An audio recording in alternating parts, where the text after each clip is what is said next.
السلام علیکم ورحمۃ اللہ تعالی وبرکاتہ۔ وعلیکم السلام۔ نحمده ونصلي ونسلم على رسوله الكريم اما بعد فاعوذ بالله من الشيطان الرجيم بسم الله الرحمن الرحيم ان الله وملائكته يصلون على النبي يا ايها الذين امنوا صلوا عليه وسلموا تسليما اللهم صل على سيدنا ومولانا محمد معدن الجود والكرم وآله الكرام وابنه الكريم وبارك وسلم صلاة وسلاما عليك يا رسول الله صلی اللہ تعالی علیہ وسلم۔ اذان و اقامت کا بیان جاری ہے۔ اس میں اذان کسے کہتے ہیں، اذان کے الفاظ کیا ہیں، اور کب اذان دینا یہ ضروری ہے، اور کون سی نمازوں کے لیے اذان دینا سنت مؤکدہ قریب واجب ہے، اور کون سی نمازوں کے لیے اذان دینا ضروری نہیں ہے،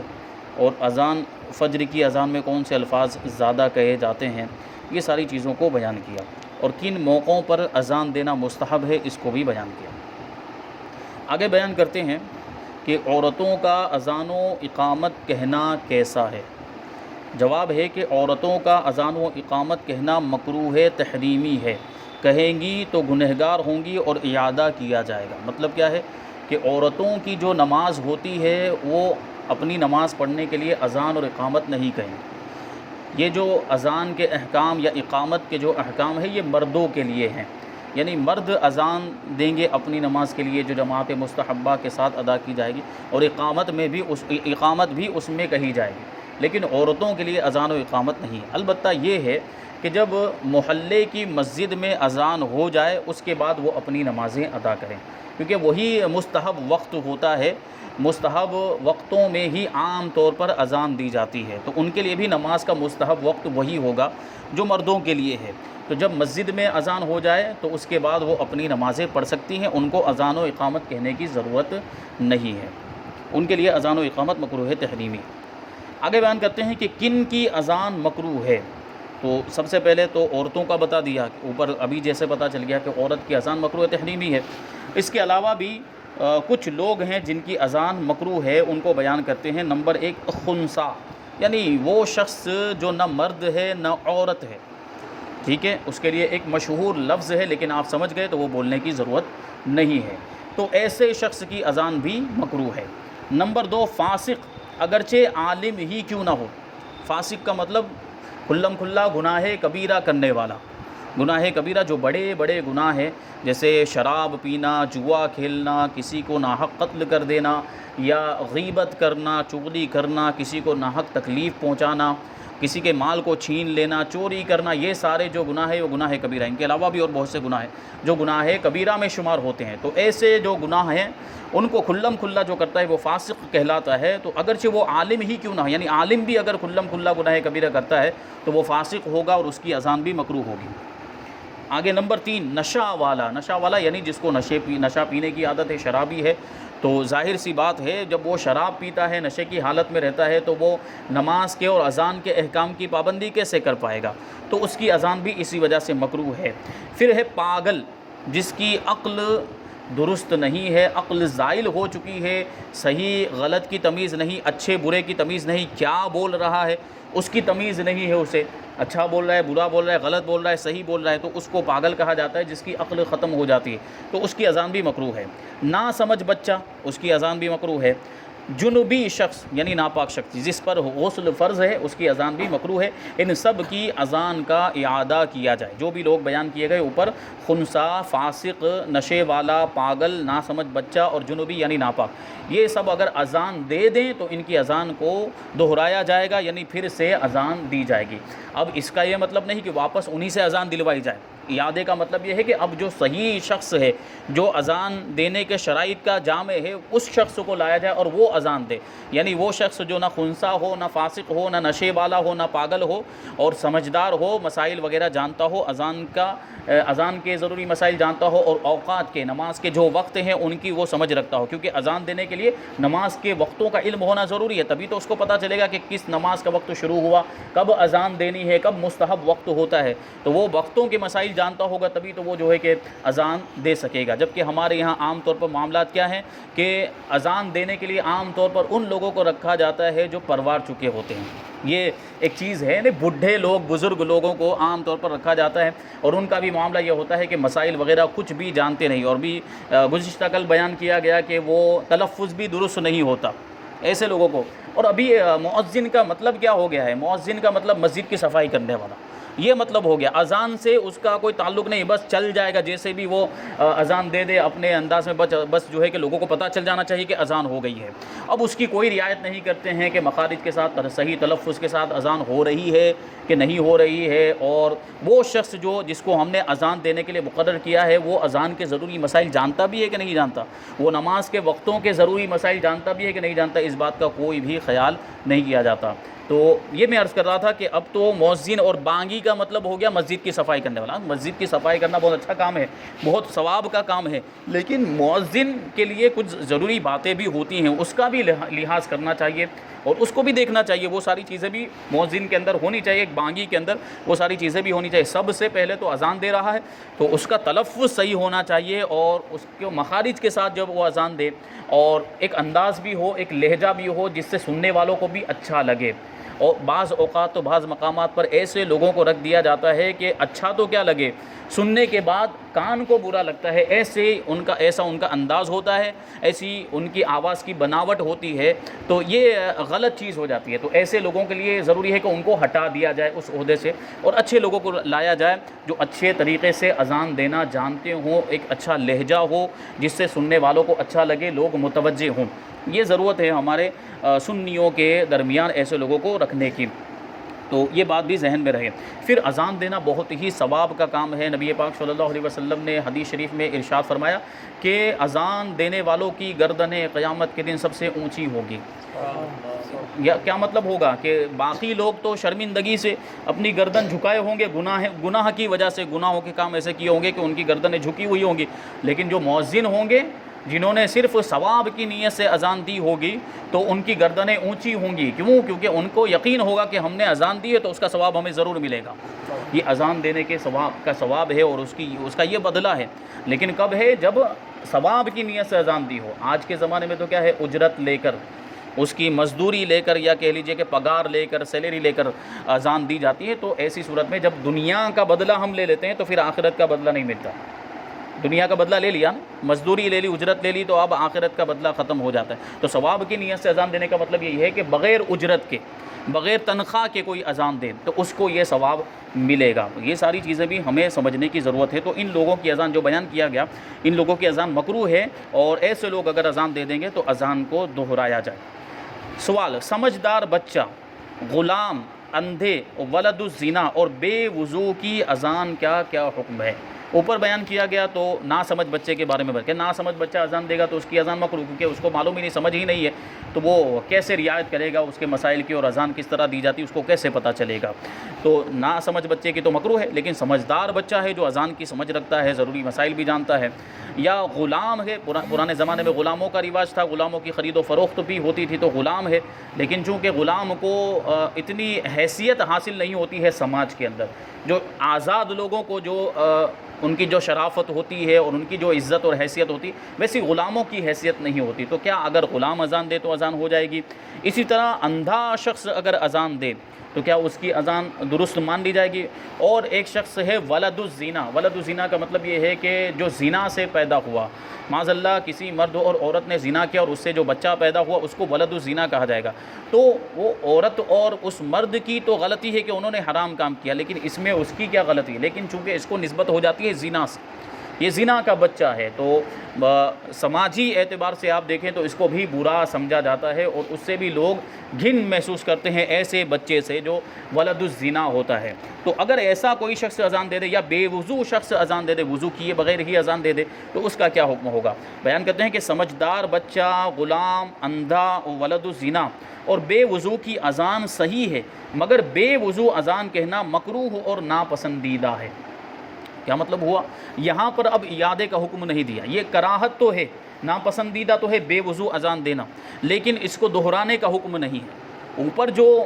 ذکر کیے گئے خنثی ہے، ناسمجھ بچہ ہے، اور کہہ لیجیے نشے والا ہے، فاسق ہے اور جنوبی ہے، اس کی اذان کو دہرانے کا حکم دیا، لیکن بے وضو شخص کی اذان کو دہرانے کی ضرورت نہیں، وہ اذان جو ہے کہ مان لی جائے گی، بے وضو شخص، لیکن بے وضو اذان دینا نہیں چاہیے۔ ہاں اگر کوئی مجبوری ہے، جیسے کہ بالکل وقت آخری آ گیا ہے، اب اگر وضو کرنے جائیں گے تو ٹائم نکل جائے گا، تو ایسی صورت میں وہ اگر مجبوری کی صورت میں کوئی دوسرا شخص بھی نہیں ہے جو باوضو ہو اور وہ اذان دے دے، تو ایسی صورت میں وہ اذان دے سکتا ہے، اس کو اذان دینے کی اجازت ہوگی، جبکہ بالکل آخری وقت آ گیا ہو۔ لیکن ایسی صورت میں بھی وضو کر کے، کیونکہ وضو کرنے میں زیادہ ٹائم لگتا نہیں ہے، 1-2 منٹ لگتے ہیں، تو وہ وضو کرنے کے بعد ہی اذان دے، اور جو مقرر ہوتے ہیں، جن کو اسی کام کے لیے رکھا جاتا ہے، تو ان کی تو ذمہ داری بنتی ہے کہ وہ وقت کی پابندی کریں،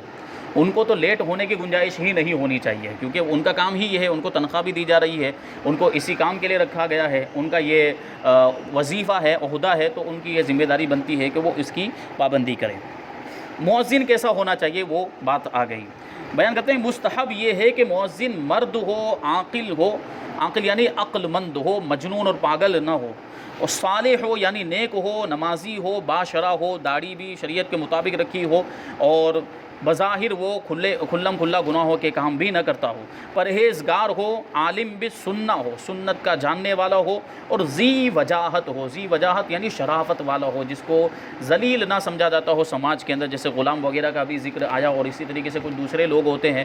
جن کو سماجی اعتبار سے برا سمجھا جاتا ہے، تو سماجی اعتبار سے بھی ان کی ایک حیثیت ہو اور ایک شرافت والے مانے جاتے ہوں، تو ایسے لوگوں کو رکھا جائے، لوگوں کے احوال کا نگراں ہو، لوگوں کے حالات کو جاننے والا ہو، اور جو جماعت سے رہ جانے والے ہیں ان کو بھی جانتا ہے، ان کو زجر کرنے والا ہو، جو جماعت چھوڑنے والے تو ان کو ایسی اس کی وجاہت ہو، ایسی شرافت، ایسا اس کا روب ہو، دبدبا ہو کہ جو جماعت چھوڑنے والے ان کو بول بھی سکے تو نے جماعت کیوں چھوڑی،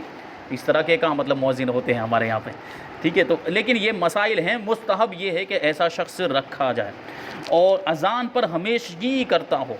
اذان پر ہمیشگی یعنی ہمیشہ اس کی پابندی کرتا ہو، اور ثواب کے لیے اذان کہتا ہو، یعنی اذان پر اجرت نہ لیتا ہو، یہ مستحب ہے، ٹھیک ہے۔ اگر لیتا ہو تو یہ بھی جائز ہے زمانے کے اعتبار سے، لیکن بہتر کیا ہے کہ ثواب کی نیت سے اذان کہے، تو پھر وہ قیامت کے دن اس کا بدلہ بھی وہ پائے گا۔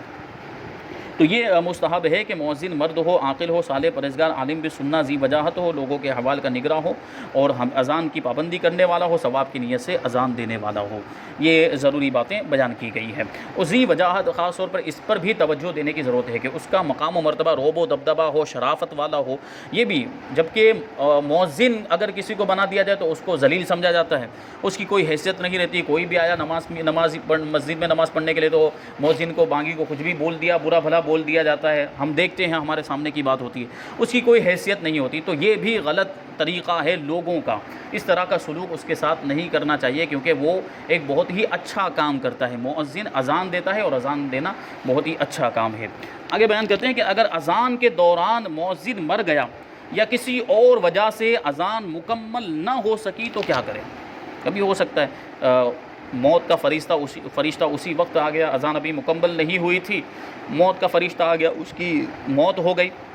یا کسی اور وجہ سے اذان، جیسے بے ہوش ہو گیا اذان دیتے دیتے، کوئی بیماری تھی اس کی وجہ سے اسے چکر آ گئے، یا کمزوری ہو گئی، یا کچھ اور مسائل پیش آ گئے جس کی وجہ سے اب اذان مکمل نہیں ہو پائی، اور وہ خود بھی اب اذان نہیں دے سکتا ہے، تو ایسی صورت میں اب کیا کریں؟ تو بیان کرتے ہیں کہ اگر اذان کے دوران مؤذن مر گیا، یا اس کی زبان بند ہو گئی، یا وہ رک گیا، یعنی کسی وجہ سے رک گیا، اور کوئی بتانے والا نہیں، کبھی ایسا بھی ہو سکتا ہے کہ بھول گیا،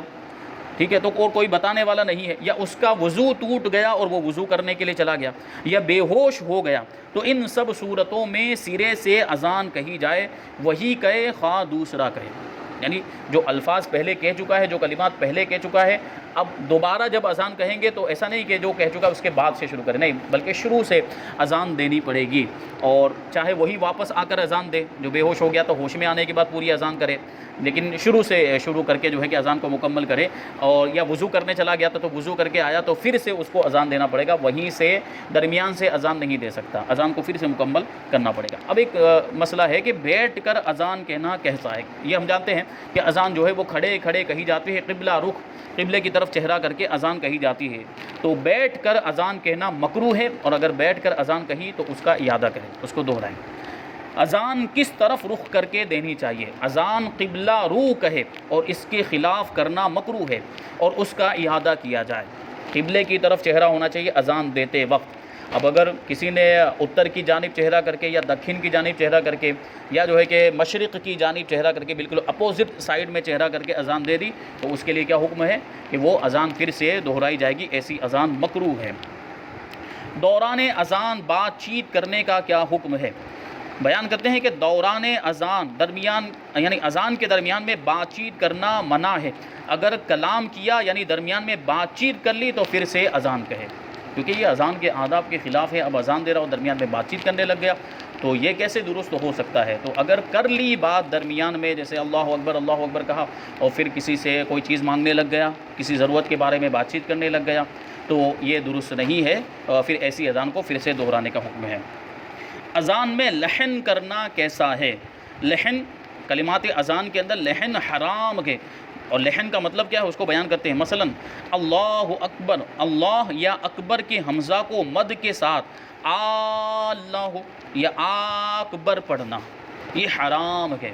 ٹھیک ہے۔ حمزہ ہے یعنی اللہ ہے، لفظ جو ہے وہ کلمہ جلالت، اسم جلالت وہ ہے اللہ، تو اس کے حمزہ پر زبر ہے۔ اب اس کو کھینچ کر اگر کوئی لمبا کر دے اللہ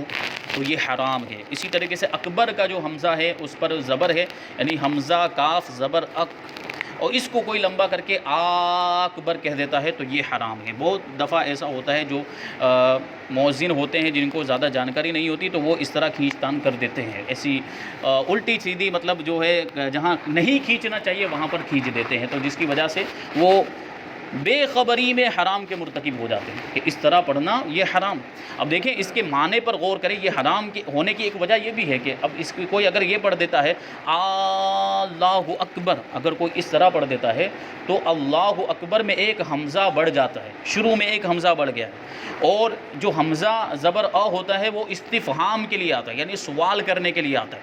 اب اس کا مطلب کیا ہو جائے گا؟ اللہ اکبر، اس کا مطلب اگر ہم اس کے مطلب پر غور کریں تو بہت ہی اس کا معنی غلط ہو جاتا ہے، یعنی پھر یہ سوال کے انداز میں ہو جاتا ہے کہ کیا اللہ سب سے بڑا ہے؟ تو یہ تو کوئی شک اور یہ شبے والی بات ہی نہیں ہے، اللہ یقیناً سب سے بڑا ہے، تو اسی وجہ سے اس کو حرام فرمایا گیا۔ تو اس طرح بالکل بھی اذان نہیں کہنی چاہیے لحن کے ساتھ۔ یوں ہی اکبر میں با کے بعد الف بڑا دینا بھی حرام ہے، اکبار کسی نے پڑھ دیا تو یہ بھی حرام ہے۔ یوں ہی کلمات اذان کو قواعد موسیقی پر گانا بھی لحن و ناجائز ہے۔ قواعد موسیقی یعنی میوزک کے جو خاص قواعد ہوتے ہیں میوزک کے، اور گانے وغیرہ جو ہوتے ہیں گانے کی طرز پر اذان دینا، یا قواعد موسیقی میوزک کے جو رولز ہوتے ہیں اور ریگولیشن ہوتے ہیں اس کی رعایت کرتے ہوئے، اس کی کہ جس کی وجہ سے ذہن ادھر چلا جائے کہ میوزک ہے یہ تو کوئی خاص دھن ہے میوزک کی اور اس کی جو ہے دھن پر جو ہے کہ اذان دے، تو یہ بھی ناجائز و گناہ ہے، اس طرح بھی نہیں کرنا چاہیے۔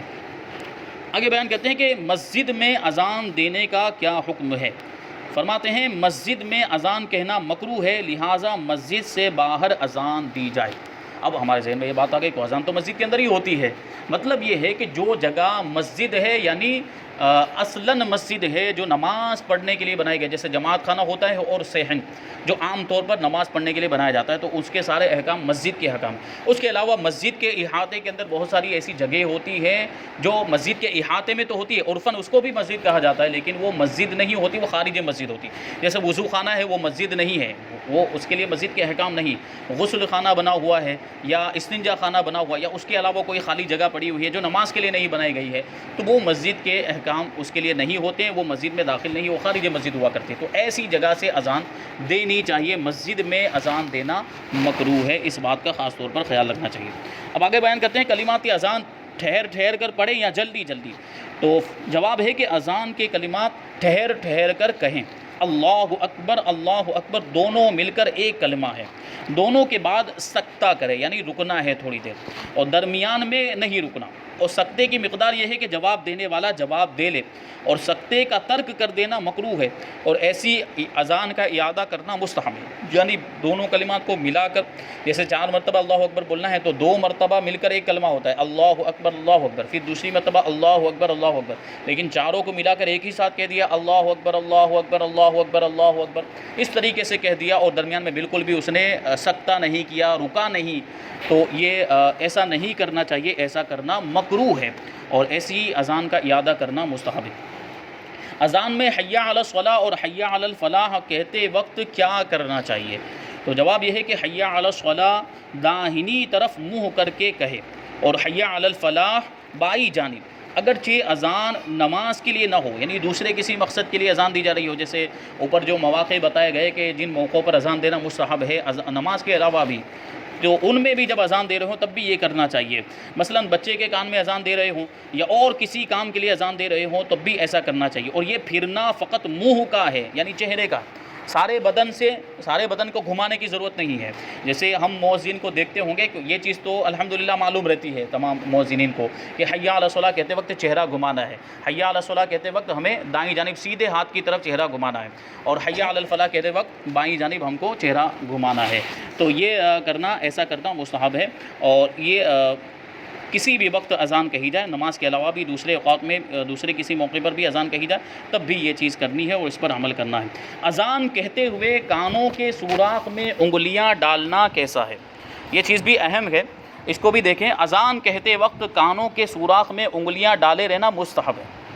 یہ انگلیاں اس طریقے سے جو کانوں میں، یہ شہادت کی انگلی عام طور پر رکھی جاتی ہے، اور دونوں ہاتھ کانوں پر رکھ لیے تو بھی اچھا ہے، یعنی ایسا بھی کر سکتے ہیں، دونوں کان اس طریقے سے پورے کان کو بند کر دیا، تو اس طریقے سے اگر رکھیں تب بھی یہ ہو سکتا ہے۔ اس کا ایک مقصد یہ بھی ہوتا ہے کہ کان کو بند کر لینے کی وجہ سے آواز بلند ہو جاتی ہے، یعنی اس کو ایسا لگتا ہے کہ ابھی میری آواز اور پست ہے، کان بند ہو چکا ہے، کیونکہ اس کی خود کی آواز اس کے کان میں نہیں جا رہی ہے، تو اس طرح کرنے سے آواز اور زیادہ بلند ہو جاتی ہے، اور یہاں مقصد بھی ہوتا ہے کہ اذان میں جو ہے کہ آواز بلند ہو تاکہ زیادہ سے زیادہ لوگوں تک آواز پہنچ سکے۔ لیکن یہ سب احکام اس وقت ہوتے ہیں جب مائک کے بغیر اذان دی جا رہی ہو، لاؤڈ اسپیکر کے بغیر اذان دی جا رہی ہو، لاؤڈ اسپیکر میں اذان دے رہے ہوں تب تو وہ آواز خود بخود وہ لاؤڈ اسپیکر کے ذریعے سے بلند ہو ہی جاتی ہے، تب وہاں اتنا زور لگانے کی ضرورت نہیں۔ ویسے بھی اتنا زور لگانا، عام حالت میں بھی اتنا زور لگانا کہ جس کی وجہ سے وہ خود تکلیف میں پڑ جائے، یہ مکروہ فرمایا گیا کہ خود مشقت میں پڑ جائے، آواز بیٹھ گئی، گلا بیٹھ گیا اتنی زور سے بلند آواز سے، تو وہ ایسا بھی نہیں ہونا چاہیے، تو یہ بات ذہن میں رہے۔ اور اول احسن ہے، یعنی صرف انگلی رکھنا یہ احسن ہے، یعنی زیادہ بہتر ہے، ارشاد حدیث کے مطابق ہے، اور بلندی آواز میں زیادہ معین اور مددگار ہے۔ آواز کی بلندی میں، جیسے میں نے ابھی عرض کیا کہ اس کی وجہ سے آواز اور زیادہ بلند ہو جاتی ہے۔ کان جب بند ہوتے ہیں آدمی سمجھتا ہے کہ ابھی آواز پوری نہیں ہوئی ہے تو وہ اور زیادہ بلند کرتا ہے۔ تو یہ احکام اذان و اقامت کے، ابھی اور باتیں اذان و اقامت کے بارے میں، ابھی تو اذان ہی کا بیان چل رہا تھا، اب انشاءاللہ تبارک و تعالیٰ اقامت کے بارے میں بھی کچھ ضروری مسائل بیان کریں گے۔ اللہ تبارک و تعالیٰ جو کچھ بھی بیان ہوا اس پر ہم سب کو عمل کرنے کی توفیق عطا فرمائے۔ وما علینا الا البلاغ۔ السلام علیکم۔